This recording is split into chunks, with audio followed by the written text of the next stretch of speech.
breaking news for you as well. Apparently, Michael Carrick is very keen for his former assistant at Middlesbrough, Jonathan Woodgate, to join him on the coaching staff at Manchester United. Not clear yet whether United are prepared to agree to Carrick's wishes, but the former Leeds defender could well be joining Carrick, which looks like he's going to get the job, doesn't he, at Manchester United. Quick word on that. Good appointment, Jonathan Woodgate? Absolutely. I watched him at close quarters down at Bournemouth. He took Bournemouth into the playoffs. Unfortunately, they got beaten by Brentford that year that Thomas Frank took Brentford into the Premier League. But worked with players like Danjuma, who went on to be a success in the Champions League, in La Liga. Played a good, attractive brand of football. He came to Bournemouth, actually, as someone to work as a coach under Jason Tindall. 2 weeks later, found himself as the head coach. So before he'd even got his feet under the table, he was the main man making decisions. Did really well, didn't get the job on a full-time basis, but had success in the time that he was there. Obviously, we know about his playing career. Leeds, Real Madrid, been around a long time. He's coached a long time, worked with good people, good guy. And again, I could understand why Michael Carrick would want him at Manchester United because of the experiences he has in the game. And you just get a feeling, you know, Wayne Rooney as a striker coach, Jonathan Woodgate there with experience, Darren Fletcher there. It feels like a bit of an old boys club. But what you've got is a lot of people that have had huge success in the game as players that are all on the same page, all understand each other and all understand what it takes to be operating at the highest level. Didn't someone want absolutely loads to get into, so let's get right into it. Mark, let's start with Manchester United. The interim managerial latest, what is it? Yeah, significant 24 hours for Manchester United as they close in on that man you can see behind us now, Michael Carrick. He looks like he's going to become the new Manchester United interim head boss. It's off the back of what has been a number of days where Jason Wilcox has been leading the chase to try and find the man they believe that can replace, on an interim basis, Ruben Amorim. Discussions have been happening with Carrick and his representatives over the final details about what the contract and what the situation will look like. There's a thought process as well that Darren Fletcher will stay on and will become a part of Michael Carrick's backroom team. One of the clues, I guess, really was Adam Lawrence, who was at Newcastle United managing their under-21s. He handed his notice in. He's going to be leaving Newcastle. You don't very often hand your notice in unless you've got another job lined up. He was also a part of Michael Carrick's backroom team at Middlesbrough as well. And Ole Gunnar Solskjaer, another man that's been in the frame for Manchester United, there was discussions over the course of the weekend, but there was no second round of discussions, whereas Manchester United have held further talks with Michael Carrick today. Clearly they've seen something they liked. They liked his ideas, they liked his philosophy, they liked what he thought Manchester United should be, hence why they decided to go back in and discuss in more detail and at length exactly what they see the project looking like between now and the end of the season. He was actually a really successful manager at Middlesbrough, did everything but get them promoted. When he went in, they were in the bottom half of the Championship, really struggling for form, and he turned them into a side that got to the playoff semi-final in the Championship, beaten by Coventry. In the second season, he took them to the League Cup semi-final, played some attractive football, developed young players like Morgan Rogers, who's probably the best player in the Premier League right now. So he's got a good track record. Ultimately, he got sacked in the summer because Middlesbrough and their hierarchy didn't feel he got them to where they wanted, which is, of course, a Premier League return. But clearly that someone had all the things, that were just going right for him. He was ticking the right boxes. Things were in the right direction, developing players, playing attractive football and trying to get them into the Premier League. He just couldn't get them over that final hurdle. So, yeah, just a matter of time now before we get what we believe to be confirmation from Manchester United that Michael Carrick will be the interim head coach. Right, Mark, I've got a development. Wayne Rooney has just come out and said he was asked if he joined Carrick on his coaching staff. He said, of course I would. It's a no-brainer if that's the situation, but I think that the club needs people around the place. So whether it's Michael goes in, for instance, Fletch or John O'Shea or myself or whoever, it needs people around the club who know football, and Roy Keane, I think. Would Wayne Rooney, given his managerial track record, be a good addition?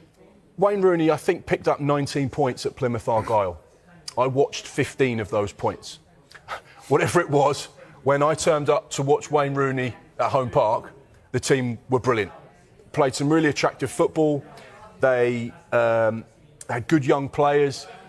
and there was a clear identity at times. They just clearly, over a longer period of time, lacked what they needed. I think Wayne Rooney, with his experiences at Derby, at Plymouth, at Birmingham, and now having had some time out of the game, will be a far better coach than he was 6 months or 12 months or 24 months ago. The fact that he understands what Manchester United's about, the fact that he is their greatest ever goal scorer, I don't think that will do them any harm by having his input, his voice around that dressing room, particularly when you've got a young striker like Benjamin Sesko, who there is a lot of expectation on. If he's got Wayne Rooney in his ear, just talking him through it, teaching him things on the training pitch, I think that could be brilliant. Sorry to interrupt. That's so quite 15 of those 19 points, you were there. Yeah. Moral of the tale, should have signed you up. But I want to stop you because Carve, could all of this be derailed because we found out in the last hour Xabi Alonso is available? Would it not be negligent of Man United to go, hang on, that's a class act, let's try and get him in? But you're talking about Xabi Alonso, who used to play for Liverpool. Doesn't matter. If he's a top manager, does it matter? I would find it difficult to imagine him becoming the manager of Manchester United. But having said that, lots of things that have happened at Manchester United are difficult to have predicted. Now, Michael Carrick becoming the interim manager or interim head coach was definitely not in the script. When Ineos bought 30% of Manchester United and took over the running of the club, they came out and said they were going to make Manchester United great again. They were going to bring the glory days back to United. Nowhere did they say that we are going to have somebody like Michael Carrick as our manager until the end of the season. Now, take nothing away from Michael Carrick. Fantastic player. But let's be honest, if Manchester United were looking for a full-time manager during the summer, Michael Carrick would not get the job. Now, I wish him the best. I wish him well. This is a fantastic opportunity for him, because if he does well, and by doing well, all I'm saying is finishing in the top 5, getting in the Champions League, then he has a good chance of getting the job on a full-time basis. But my fear is that the problems at Manchester United cannot be solved by a manager. And I've been saying the same thing for 20 years, and I've stopped saying it because I'm bored of saying it. But the problems at Manchester United are to do with the ownership structure.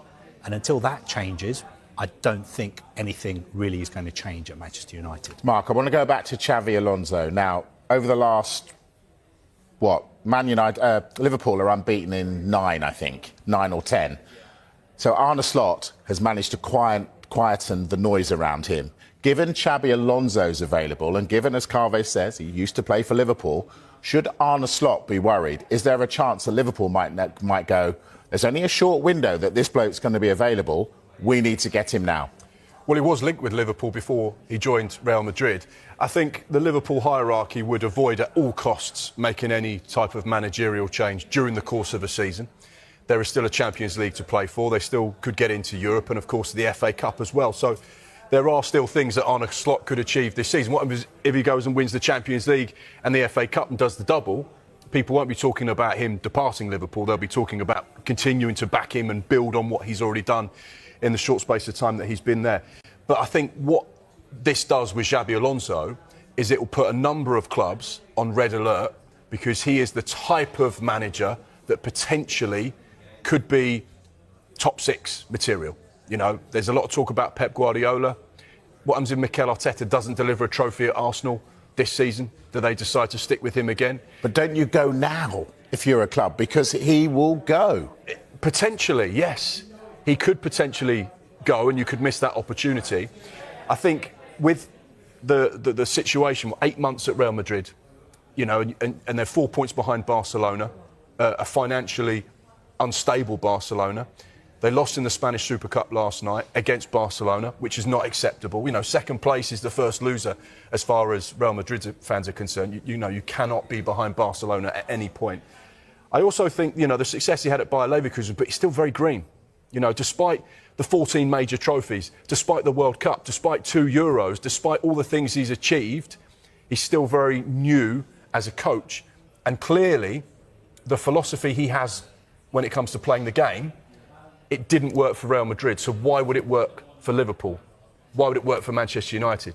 We will revisit Xabi Alonso real quick. I think Real Madrid is a special case, though. I think what happened with Alonso is he went in there, he tried to take on some big egos in the dressing room. He tried to change the way they played, made it a little bit more like Mourinho football, more defensive, more counter-attacking, and the players weren't really having it by and large. I think his methods would work at a lot of clubs, but I'm not sure they were ever going to work at Real Madrid. If we have time at the end of the show, I'd like to come back to Xabi Alonso, if you wouldn't mind. But I now want to talk Lucas Paquetá at West Ham.